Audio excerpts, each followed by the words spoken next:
Thanks, Ellen. It is time for my final thought. Yesterday at a rally in North Carolina, President Trump's supporters cheered on his renewed attacks on Representative Ilhan Omar with chants of "send her back."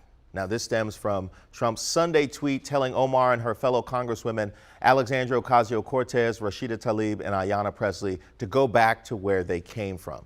America, love it or leave it. It's a familiar refrain.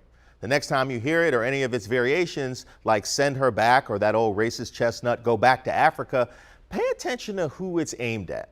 I guarantee you it will be a person whom the majority is trying to ostracize either through their race, their perceived place of birth, or both.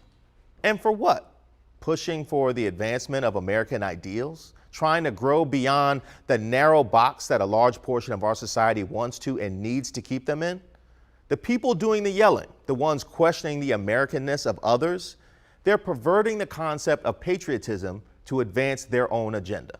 What is more patriotic than expecting and demanding that America live up to all her promises? The promises of freedom and inclusion for all her citizens, regardless of their color, creed, religion, or place of origin. The promises for the right to life, liberty, and the pursuit of happiness. Patriotism is defined as a love of one's country. What's more patriotic than pushing America to be more inclusive and accepting? What's more loving?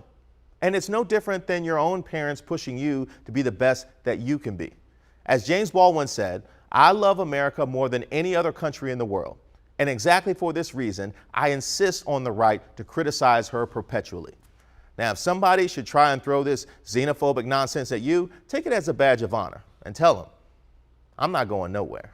We're going to continue this conversation online. You guys have a beautiful Thursday. Get up, DC.